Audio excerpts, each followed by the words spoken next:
The stagecoach lurched to a stop outside the trading post, and Benjamin Jennings looked up from the beaver pelts he had been sorting to see a woman collapse onto the dusty ground.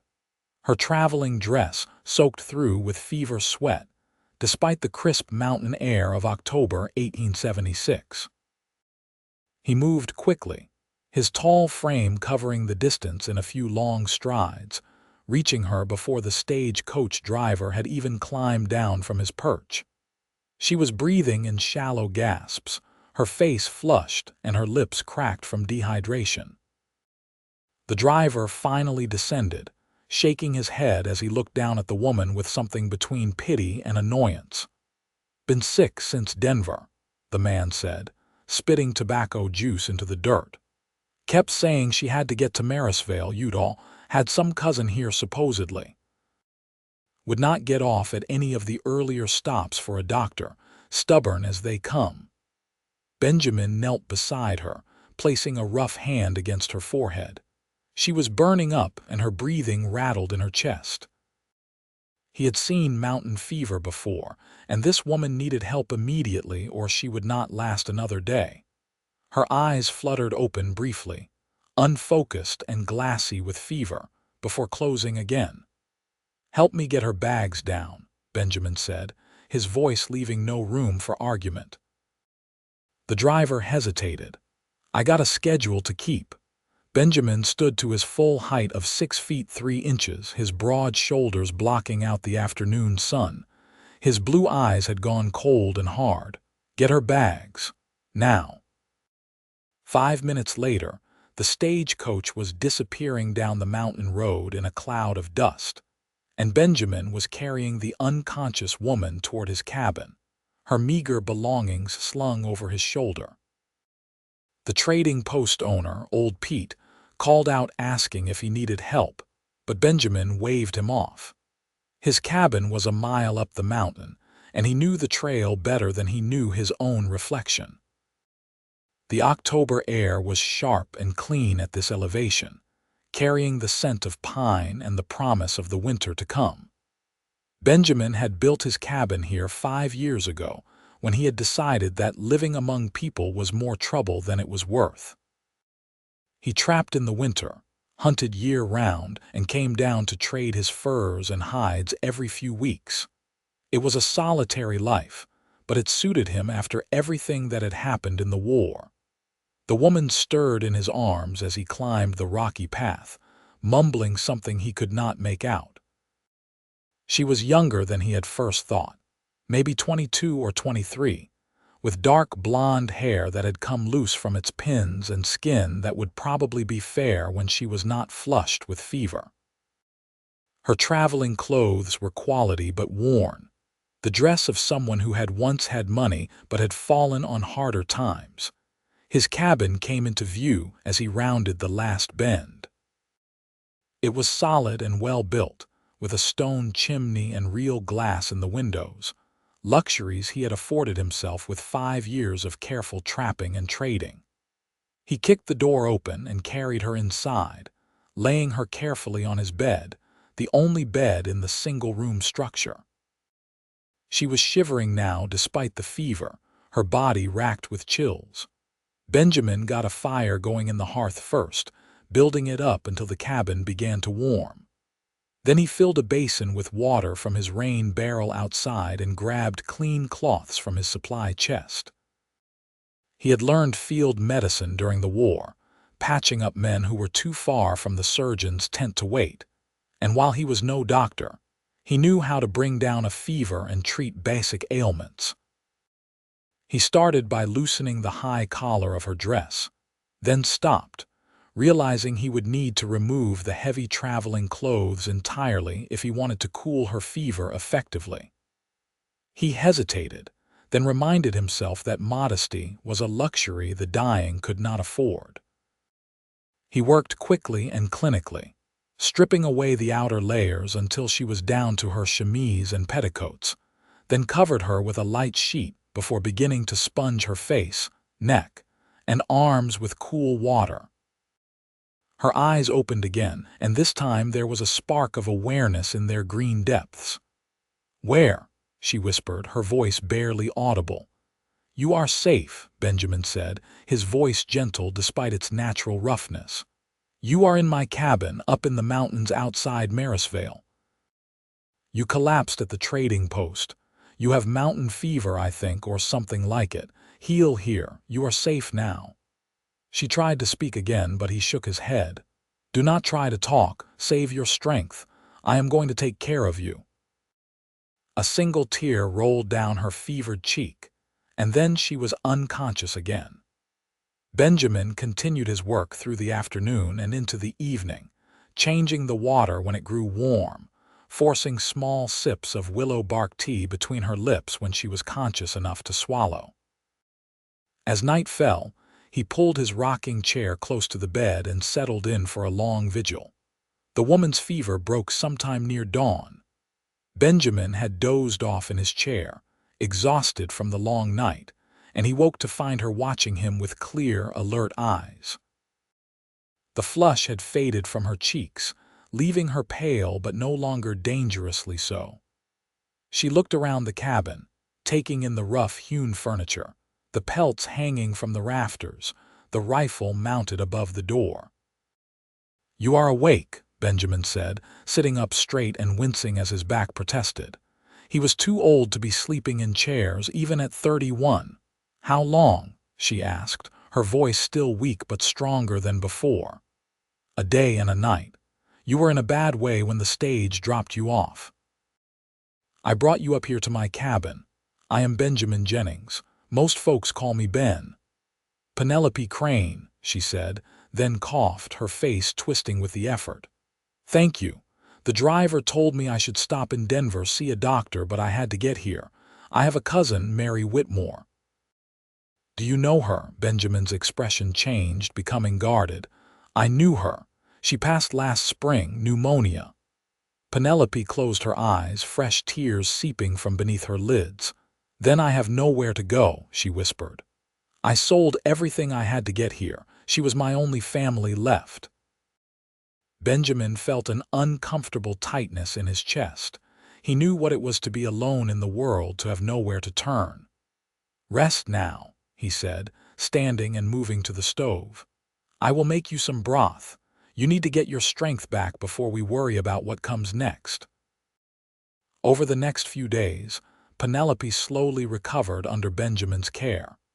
He was patient and gentle, helping her sit up to eat, supporting her when she needed to move around the cabin, never making her feel ashamed of her weakness. She learned that he was a man of few words but great action, someone who showed his care through deeds rather than speeches. As she grew stronger, she began to notice details about him. The way his hands, so large and rough, could be surprisingly careful when changing bandages or brewing medicine. The way he averted his eyes when helping her with personal needs, respecting her dignity. The way he sometimes stood at the window staring out at the mountains, a distant look in his eyes that spoke of old pain. One afternoon, when she was finally able to sit at the table for a meal, she asked him about the war. He had not mentioned it, but she had seen the scars on his arms and recognized the look of a soldier. "I do not talk much about those days," he said quietly, setting a plate of venison and potatoes before her. "I served with the Union Army, spent 3 years fighting in Virginia and Tennessee, lost a lot of good friends. Came out here afterward because I could not stomach being around people anymore. Everyone either wanted to talk about the war or pretend it never happened. Either way, it was exhausting." "I understand," Penelope said. "My father and brother both died at Shiloh. My mother passed 2 years later. I think she died of a broken heart, really.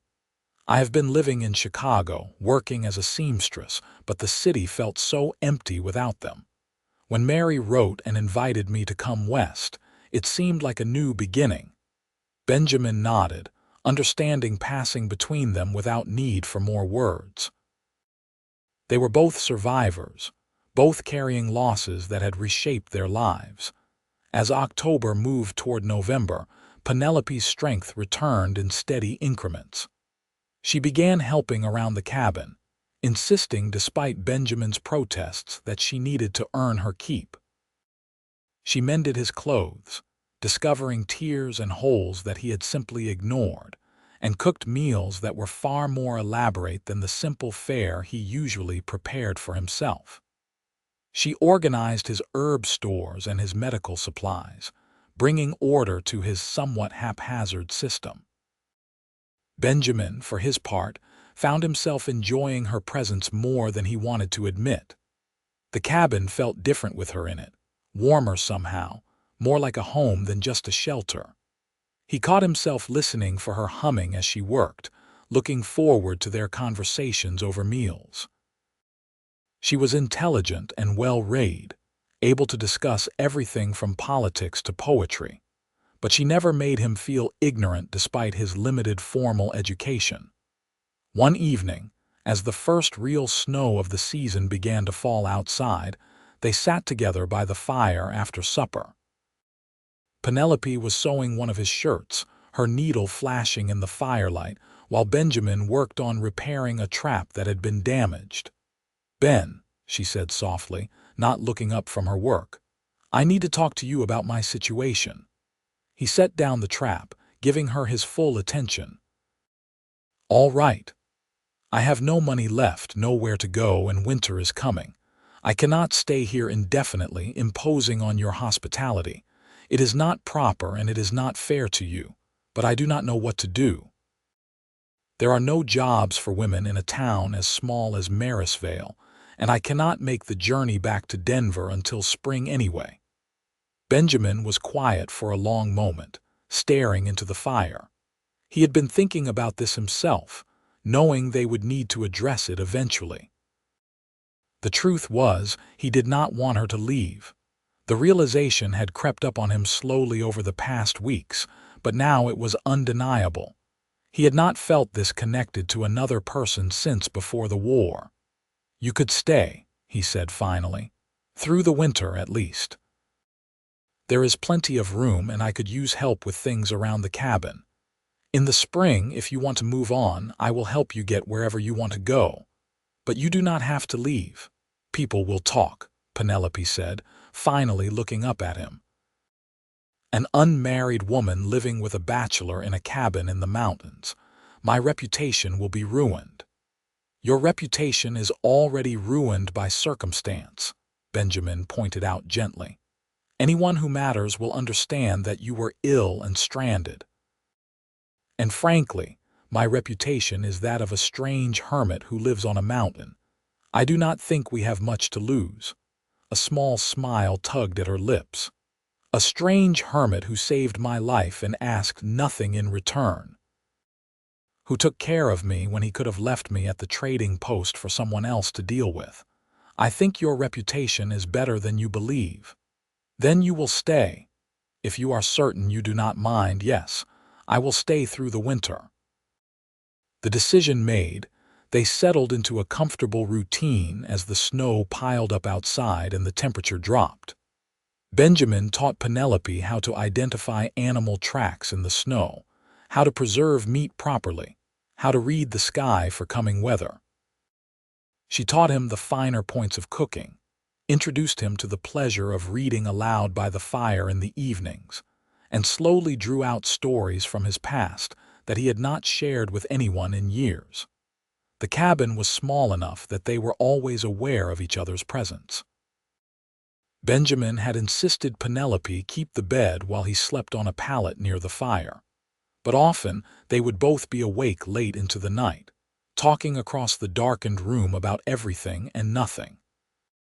She learned about his childhood in Ohio, his family who had disowned him for fighting for the Union, his dreams of someday having a horse ranch in a valley he had discovered deeper in the mountains.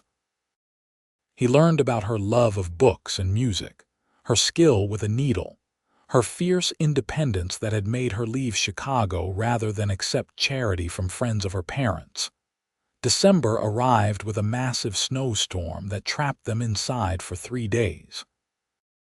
The cabin felt even smaller during the storm, the walls pressing in as the wind howled outside. They were sitting together by the fire on the second evening, Benjamin whittling a piece of wood while Penelope read, when she suddenly set down her book and looked at him. "Ben, can I ask you something personal?" "Of course." "Why did you help me? You could have left me at the trading post, let someone else deal with a sick stranger. Why did you bring me all the way up here and take care of me?" Benjamin set down his whittling, considering the question carefully. "I was at Antietam," he said finally. "One of the bloodiest battles of the war. I was wounded, not badly, but enough that I could not walk. I was lying in a field among the dead and dying when a Maryland farmer found me. He had no reason to help a Union soldier. His own sons had died fighting for the Confederacy.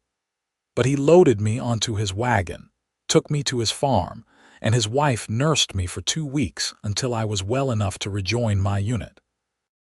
When I asked him why, he said that he had seen enough death and could not stand to let another man die when he had the power to prevent it. I suppose I felt the same when I saw you collapse. I could help, so I did." Penelope was quiet for a moment, then moved from her chair to sit beside him on the floor near the fire. "I am glad you did," she said softly. "Not just because you saved my life, but because I have been happier these past weeks than I have been in years. Is that strange? To find happiness in such an unexpected place?" "No," Benjamin said, his voice rough with emotion. "It is not strange at all. I have been thinking the same thing." She leaned her head against his shoulder, a gesture that felt natural despite its intimacy. Benjamin carefully put his arm around her, and they sat together watching the fire until the storm outside began to quiet. After that night, something shifted between them. They were more open with their affection, though still careful not to cross certain boundaries. Benjamin would brush snow from her hair when she came in from gathering firewood. Penelope would rest her hand on his arm when making a point in conversation. They sat closer together during their evening reading sessions, sometimes with her head on his shoulder or his hand resting on her back. Christmas arrived, and Penelope insisted they celebrate despite their isolation. She made a special dinner with dried apples and the last of Benjamin's sugar, and he surprised her with a gift he had been secretly working on, a beautifully carved wooden box with her initials on the lid. "For your sewing things," he explained as she ran her fingers over the smooth wood, tears in her eyes, "or whatever you want to keep in it." "It is beautiful," she whispered. "I did not get you anything. I have nothing to give." "You have given me more than you know," Benjamin said seriously. "This cabin was just a place I survived before. You have made it a home." Penelope set down the box and took his face in her hands, searching his eyes. "Ben, I need to tell you something. I am falling in love with you. I know it is probably too soon and the circumstances are unusual, but I cannot keep pretending I do not feel it." Benjamin covered her hands with his own. "It is not too soon. I fell in love with you weeks ago, but I was afraid to say anything. You have been through so much, and I did not want you to feel obligated to me because I helped you." "I do not feel obligated," Penelope said firmly. "I feel grateful, yes, but what I feel for you goes far beyond gratitude. You are kind and strong and gentle. You listen when I talk and respect my opinions. You have shown me what it means to be truly cared for. How could I not love you?" Benjamin kissed her then, softly at first, then with growing passion as she responded.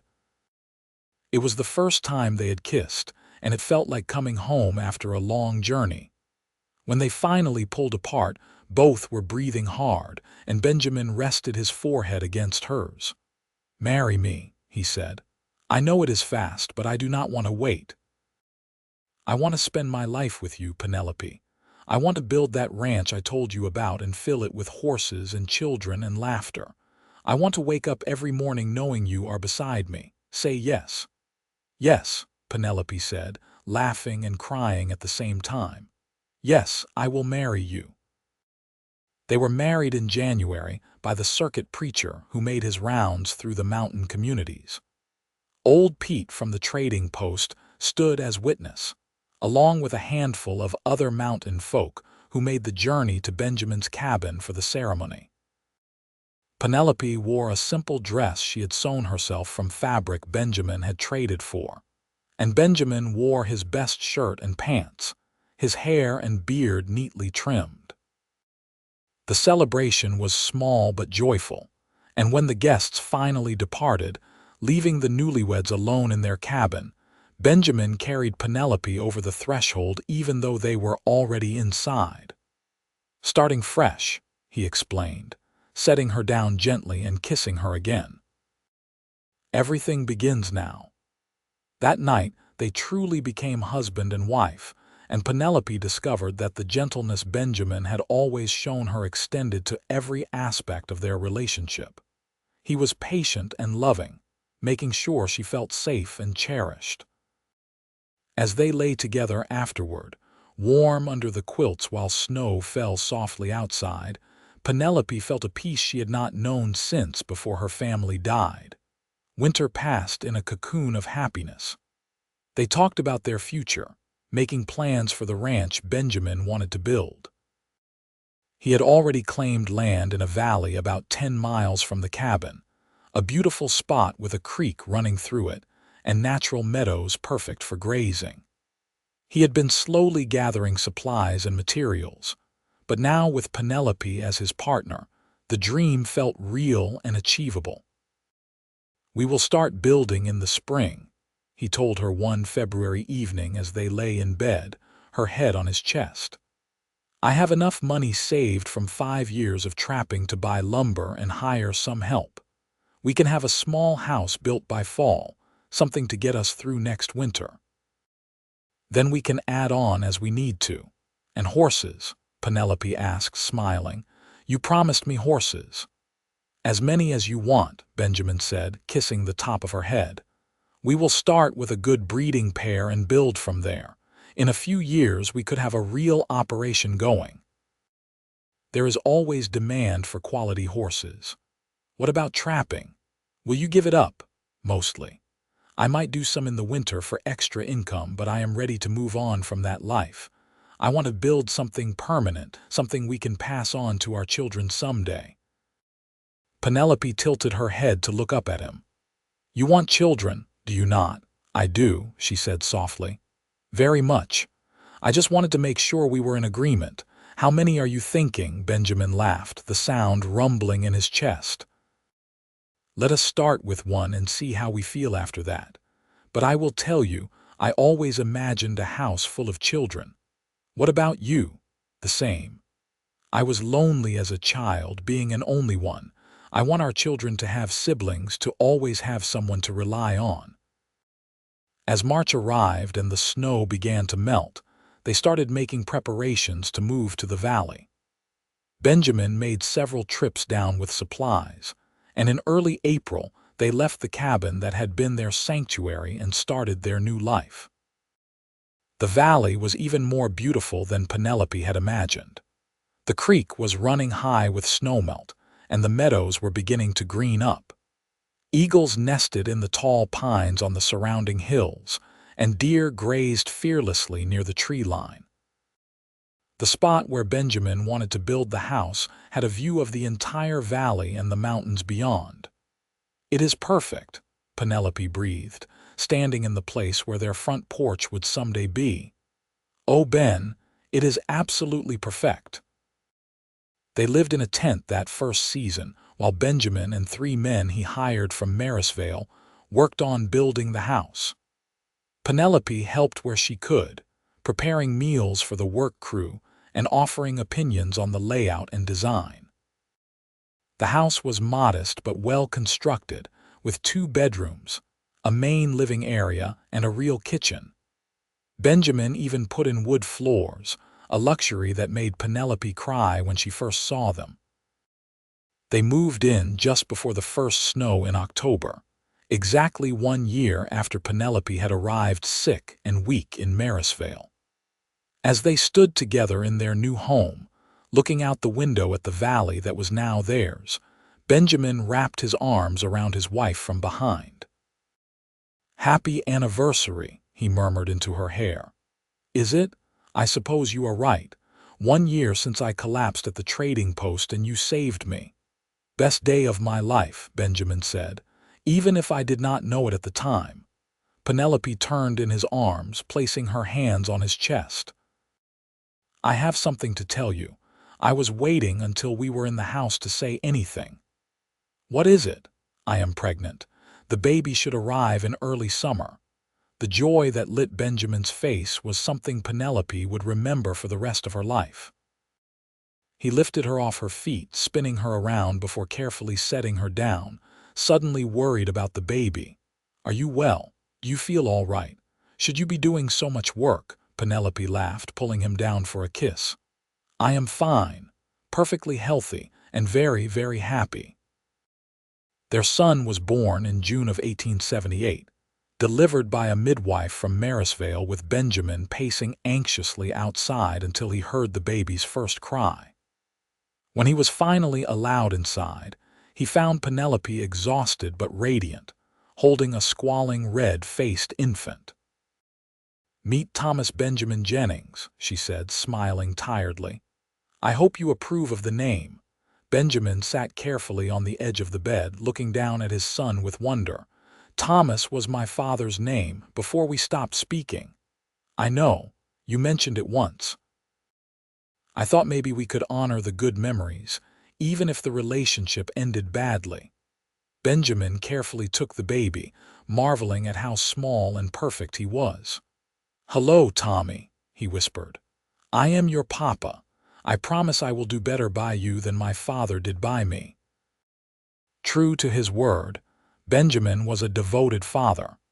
He was patient with the sleepless nights and endless needs of an infant, taking his share of the work so Penelope could rest. As Tommy grew, Benjamin was constantly finding excuses to play with him, teaching him about the world around them with a gentleness that Penelope found deeply touching. The ranch grew along with their family. Benjamin bought his first pair of breeding horses in the fall of 1878, a strong gelding and a gentle mare with excellent bloodlines. By the spring of 1879, they had their first foal, and by 1880, they had 4 horses and orders from 3 different ranches in the area for more. Their daughter, Sarah Jane, was born in September of 1880. She had her mother's blonde hair and green eyes, and Benjamin fell in love with her immediately, just as he had with Tommy.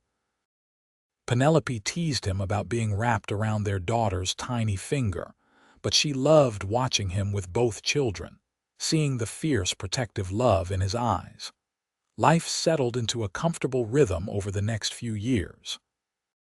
The ranch prospered, becoming known throughout Utah Territory for quality horses. They added a barn in 1881 and expanded the house in 1882, adding 2 more bedrooms and a proper dining room.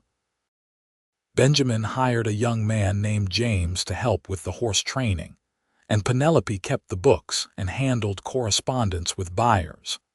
Tommy grew into a bright, curious boy who followed his father everywhere, learning everything Benjamin could teach him about horses and ranching.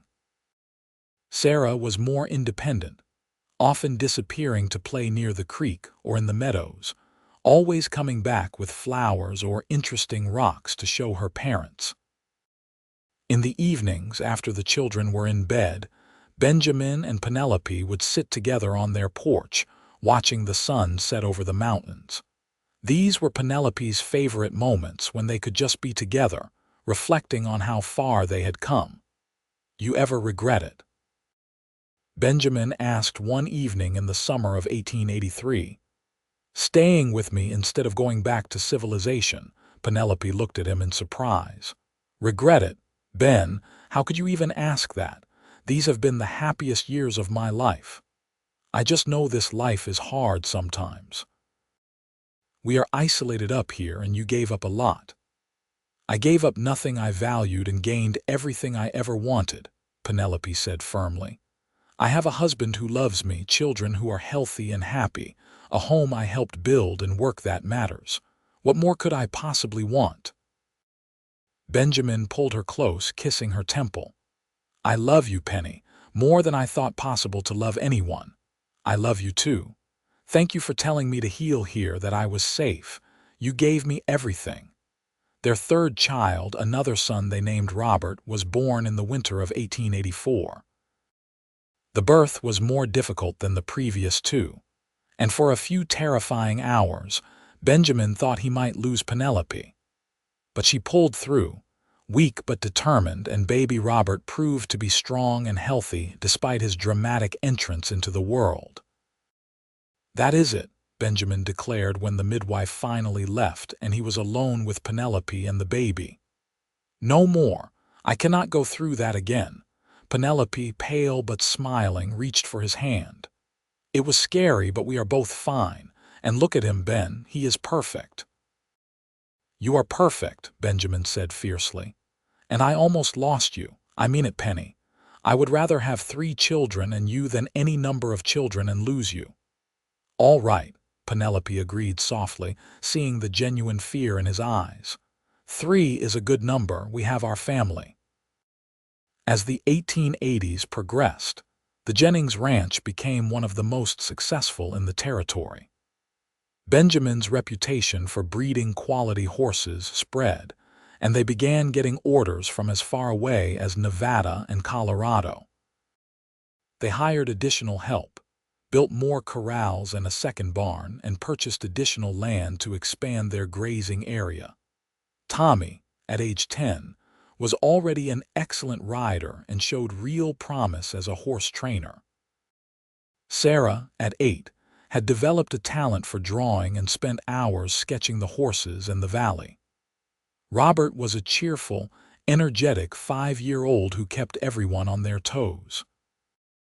Penelope had become involved in the community as well, helping to establish a school in Marysville and organizing supplies for families who fell on hard times. Benjamin teased her about becoming a pillar of society, so different from the sick, desperate woman who had collapsed in the dirt all those years ago. People change, Penelope said, laughing. Besides, I had a good teacher in the art of caring for those in need. In 1889, on a crisp October day 13 years after they first met, Benjamin and Penelope stood together in the valley watching their children play near the creek. The trees were brilliant with fall color, and the horses grazed peacefully in the meadow beyond the house. 13 years, Benjamin said, shaking his head in wonder. It feels like yesterday and a lifetime ago at the same time. The best 13 years of my life, Penelope said, leaning against him. Do you remember what you said to me that first day? Heal here, you are safe now. I think about those words often. They were the truest thing anyone ever said to me. I did heal in every way possible, and I have been safe with you every moment since. You healed me too, Benjamin said seriously. I was so lonely before you came, so broken from the war and everything that came after. You brought life and light and love into my world. You gave me a reason to build something instead of just surviving. You are the best thing that ever happened to me, Penny. They kissed, a soft, lingering kiss that still held all the passion of their early days together, seasoned now with years of shared life and deep understanding. Mama, Papa, come see, Sarah called from the creek. Robert caught a fish. Laughing, they made their way down to where their children were gathered, celebrating Robert's achievement. As Benjamin watched his wife help their youngest son admire his catch while Tommy offered advice on the best way to cook it, he felt a profound sense of contentment. This was what he had fought for during the war, what he had dreamed of during those long, lonely years in his mountain cabin. A family, a home, a place where love could grow and flourish. That evening, after the children were asleep and the house was quiet, Benjamin added wood to the fire while Penelope worked on mending one of Tommy's shirts. The domestic scene was so familiar, so comfortable, yet Benjamin never took it for granted. He knew how easily things could have gone differently, how close Penelope had come to dying before they ever really met. "What are you thinking about?" Penelope asked, looking up from her sewing with a knowing smile. "How lucky I am. How different my life would be if that stagecoach had not stopped at the trading post that day." "It was not luck," Penelope said firmly. "It was fate. We were meant to find each other, Ben. I truly believe that. Everything I went through, losing my family, struggling in Chicago, getting sick on that horrible journey, it all led me to you. And I would do it all again in a heartbeat if I knew you were waiting at the end." Benjamin crossed to where she sat, pulling her to her feet and into his arms. "Dance with me," he said, beginning to sway even though there was no music. Penelope laughed but followed his lead, resting her head against his chest as they moved slowly around the room. "You have gotten sentimental in your old age," she teased. "I am 34, hardly old. And you bring out the sentimental side of me. I cannot help it." They danced until the fire burned low, holding each other close, two souls who had found each other against all odds and built a life that exceeded both their dreams. The years continued to pass in steady progression. Tommy grew into a strong, capable young man who took over more and more of the horse training operation. By 1895, at age 17, he was handling most of the training himself, showing a natural gift for understanding horses that even exceeded his father's considerable skill. Sarah, at 15, had developed into a talented artist whose sketches and paintings of Western life were starting to attract attention. A gallery owner from Salt Lake City had even expressed interest in showing her work, though Benjamin and Penelope insisted she finish her education first. Robert, at 11, was already showing signs of having his father's build and strength. He loved the physical work of the ranch, constantly volunteering to help with the heavy lifting and construction projects. In the spring of 1896, Tommy announced that he wanted to marry Emily Harrison, the daughter of a rancher from the next valley over. Benjamin and Penelope gave their blessing, and the wedding was held at the ranch in June, with half the territory in attendance. Watching his son pledge his life to the woman he loved, Benjamin felt the circle of life continuing, the legacy of love and family they had built being passed on to the next generation. "He looks so happy," Penelope whispered, tears streaming down her face as Tommy and Emily exchanged vows. "He looks like I felt on our wedding day," Benjamin replied, squeezing her hand. "Like the luckiest man alive." Tommy and Emily built a house on the northern edge of the ranch property, and within a year, they had given Benjamin and Penelope their first grandchild, a sturdy boy they named Benjamin Thomas after his grandfather and father. Holding his grandson for the first time, Benjamin felt a surge of emotion so powerful it nearly overwhelmed him. This child was proof of everything he and Penelope had built together, a future that stretched beyond themselves into generations yet to come. "He is beautiful," Benjamin said hoarsely, looking up at Penelope with shining eyes. "We have a grandson, Penny." Penelope, equally moved, leaned down to kiss both Benjamin and the baby. "We do. And there will be more, I am sure. We are starting a dynasty, Mr. Jennings." As the 19th century drew to a close, the Jennings ranch was thriving beyond anyone's expectations. They employed 6 full-time workers and had contracts with ranches and cavalry posts throughout the western states. Sarah had held her first art exhibition in Salt Lake City in 1898, selling 12 paintings and receiving commissions for more. Robert, at 14, was already being courted by several local families with marriageable daughters, though he insisted he was too young to think about such things. Benjamin and Penelope. now in their 40s, had settled into a comfortable rhythm as the elder generation. They still worked hard on the ranch, but increasingly they were able to delegate the day-to-day operations to Tommy and the workers, freeing them up to focus on the business side and, most importantly, to enjoy their grandchildren. Tommy and Emily had added 2 more children to the family, and Benjamin and Penelope doted on all 3 grandchildren shamelessly. On a crisp October evening in 1899, 23 years after they first met, Benjamin and Penelope took their customary walk through the valley, something they did as often as weather and work allowed. The aspen trees were golden, and the setting sun painted the mountains in shades of rose and purple. 23 years, Penelope said, echoing Benjamin's thoughts. Sometimes it feels impossible that it has been so long. Other times, I cannot quite remember what life was like before you. Before you, I was not really living, Benjamin said. I was existing, surviving, but not living. You taught me what it meant to truly be alive, to love and be loved, to build something that matters. We taught each other, Penelope corrected gently. I was lost when I came here, sick and desperate and so alone. You showed me that strength could be gentle, that love could be patient, that home was not a place but a person. Everything good in my life started the day you caught me when I fell and told me I was safe. They had reached their favorite spot, a small rise that overlooked the entire valley. The house they had built together stood solid and welcoming, smoke rising from its chimney. The barns and corrals spread out around it, and horses grazed peacefully in the meadows beyond. It was a tangible representation of everything they had created together.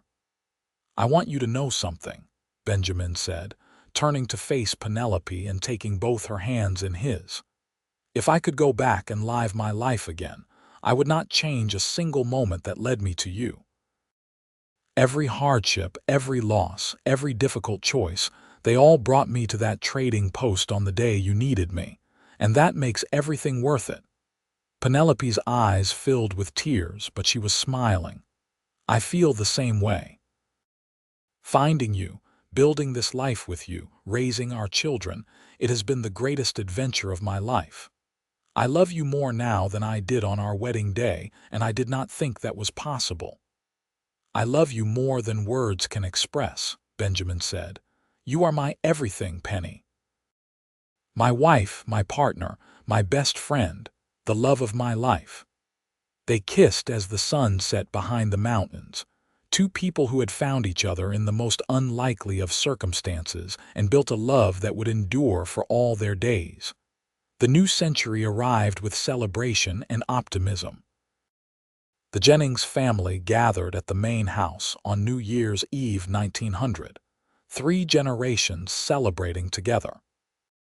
Tommy and Emily with their 3 children, Sarah, now engaged to a young lawyer from Salt Lake City, and Robert, who had just announced his intention to expand the ranch's breeding program into cattle as well as horses.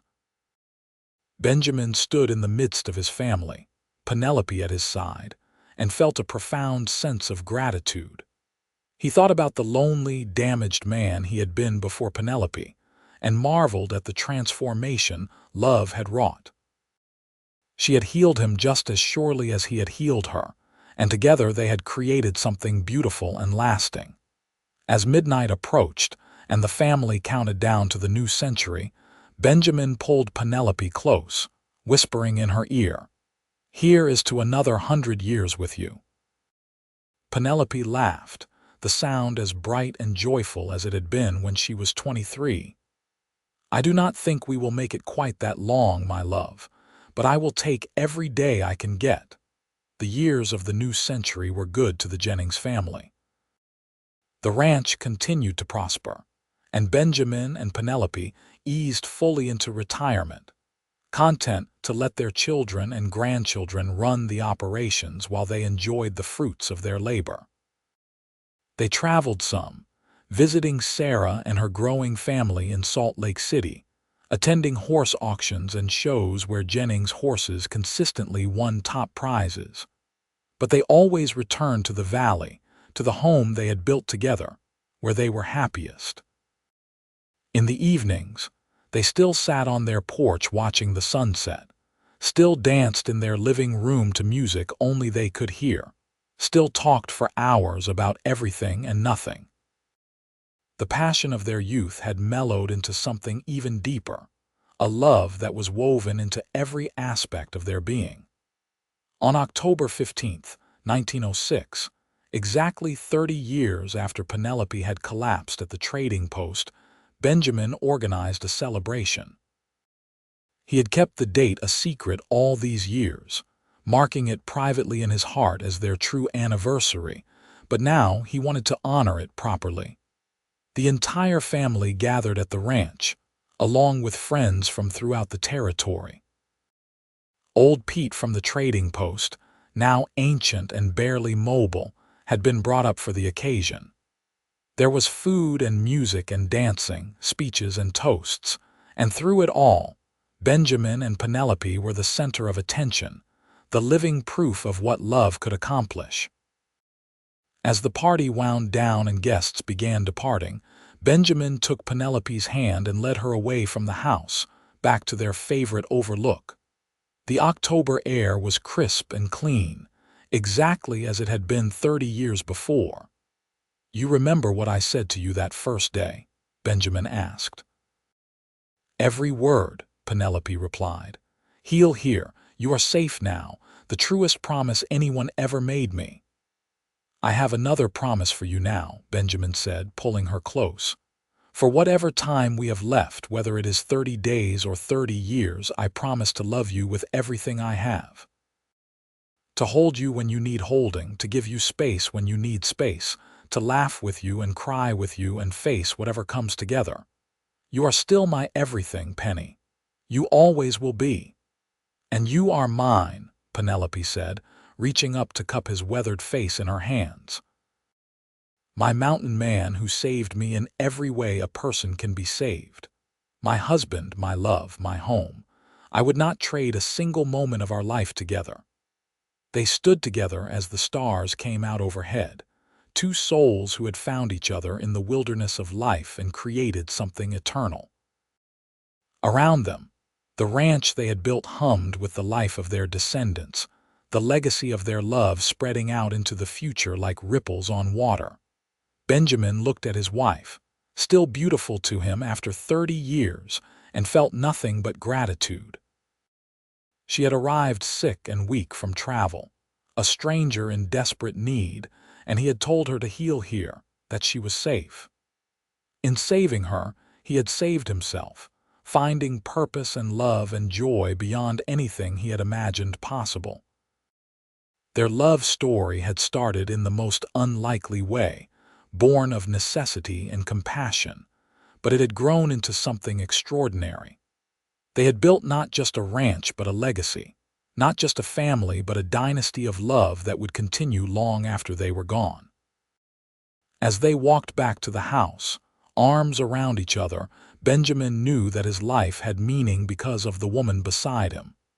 Every challenge they had faced together. Every joy they had experienced, they had shared. They were two people who had become one, so intertwined that neither could imagine existence without the other. The years that followed were peaceful ones.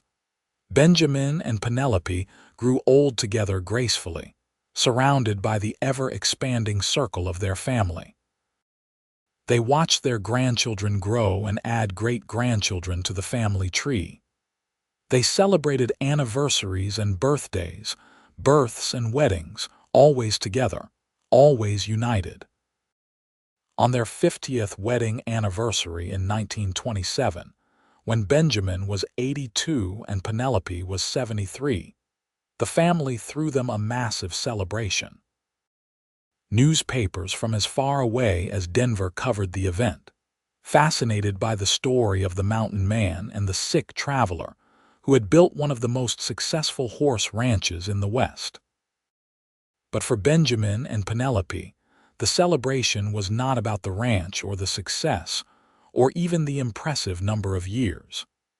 It was about the love that had sustained them through everything, the partnership that had made all of it possible. 50 years, Penelope marveled, sitting beside Benjamin on the porch of the house they had built together. We have been married for 50 years. Best 50 years of my life, Benjamin said, his voice still strong despite his age. I told you when we met that you were safe with me. I hope you have always felt that way. Every single day, Penelope assured him. You have been my shelter in every storm, my strength when I was weak, my joy when I was sad. You kept your promise, Ben. I healed here with you, and I have been safe in your love ever since. Benjamin kissed her hand, a gesture he had done countless times over the decades but which still made Penelope's heart flutter. I love you, Mrs. Jennings. With everything I am and everything I have, I love you. And I love you, Mr. Jennings, forever and always. As the sun set over the valley one more time, painting the sky in brilliant colors, Benjamin and Penelope sat together in the contentment of a love well lived. They had started with nothing but each other, and from that simple beginning, they had created a life of meaning and beauty. The mountain man and the sick traveler had found each other in the vast wilderness of the American West, two wounded souls seeking healing. What they had found was so much more than they had dreamed possible. They had found home in each other, purpose in their partnership, and a love that transcended time and circumstance. In the end, that was what mattered most. Not the ranch or the success or the legacy, though all of those were important. What mattered was that on an October day in 1876, Benjamin Jennings had looked at a sick, desperate stranger and chosen compassion. He had carried her to safety, nursed her back to health, and told her she was safe. And from that single act of kindness, a love story had bloomed that would last a lifetime and beyond. As darkness fell and the stars emerged overhead, Benjamin and Penelope remained on their porch, content simply to be together. After 50 years of marriage and 51 years of love, they needed no words to communicate. The simple fact of their presence beside each other was enough. They had found their happily ever after in the mountains of Utah, and it had exceeded all their expectations.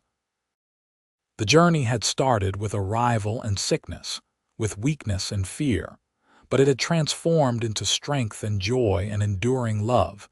Benjamin had told Penelope to heal there, that she was safe. It had been a promise made in a moment of crisis, but it had become the foundation of everything beautiful in both their lives. She had healed, body and soul, and in doing so, she had healed him too. Together, they had created something timeless, a testament to the power of compassion and the miracle of love, and they lived happily ever after, their love enduring until the end of their days and beyond, carried forward in the hearts and lives of all those they had touched.